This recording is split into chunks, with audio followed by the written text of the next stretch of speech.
গুলোর সঠিক অ্যান্সার কী হবে সেটা মূলত দেখিয়ে দিব তোমাদের। দেখো 1 নম্বরের এই 2 নম্বর সৃজনশীলের বার্নিয়ার সমপাতনের অ্যান্সার হবে হচ্ছে 10।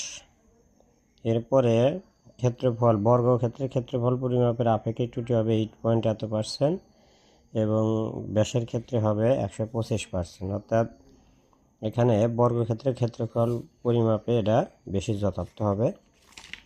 এরপরে আমরা যাব পরের প্রশ্নে। দাও ঘর্ষণ এই 3 নম্বর প্রশ্নটা 10 সেকেন্ডে গাড়িটির অতিক্রান্ত দূরত্ব হবে 150 মিটার, সঠিক অ্যান্সার। আর গ নম্বরে হবে গতিশক্তির পরিবর্তন হবে, অর্থাৎ একটা হবে 50 জুল আর একটা হবে 200 জুল।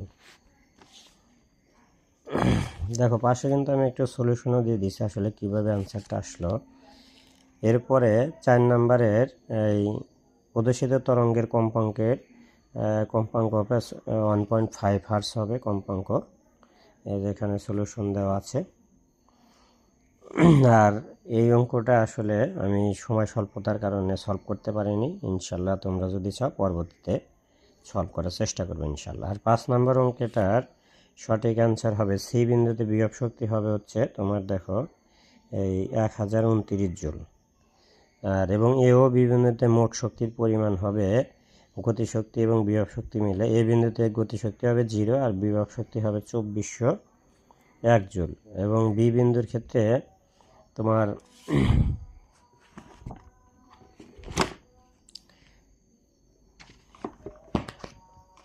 বিভব শক্তি এবং গতিশক্তির টোটাল যোগফল কিন্তু ওই সেমই হবে, অর্থাৎ টোটাল হবে হচ্ছে তোমার 2401 জুল। 2401 জুলই হবে যে এরকম, অর্থাৎ এটাই গতিশক্তি হবে 686 এবং বিভব শক্তি হবে 1715, দুটো যোগ করলে হবে 2401 জুল। এরপরে আমরা চলে আসবো দেখো 6 নম্বর অঙ্কটিতে। 6 নম্বর অঙ্কের বস্তুটির বিম্বের দূরত্ব হবে বিকেল টু -12 সেন্টিমিটার, অর্থাৎ পিছনের দিকে সংঘটিত হবে। আর এটা তো হচ্ছে চিত্র, যে বলছে প্রতিবিম্ব লক্ষ্যবস্তু সে বিবর্ধিত হবে কিনা। অর্থাৎ তুমি এমন একটা পজিশনে বস্তু রাখবে যেখানে অবতল দর্পণে চিত্র আঁকার পর যাতে বস্তুর দৈর্ঘ্যের চেয়ে বিম্বের দৈর্ঘ্যটা একটু বড় দেখায়, এভাবে চিত্র আঁকালে এটা কারেক্ট অ্যান্সার হয়ে যাবে। এরপরে আমরা আসবো দেখো তোমার এই 7 নম্বরের অ্যান্সার হবে হচ্ছে 8.47 × 10⁹ নিউটন। আর এটার অ্যান্সারটা আমি সলভ করিনি, ইনশাল্লাহ পরবর্তীতে তোমাদেরকে দেখিয়ে দেবো। তো সবাইকে ধন্যবাদ। ভিডিওটি কেমন লাগলো অবশ্যই জানাবে এবং ভালো লাগলে অবশ্যই আমার চ্যানেলটি সাবস্ক্রাইব করে অবশ্যই পাশে থাকো।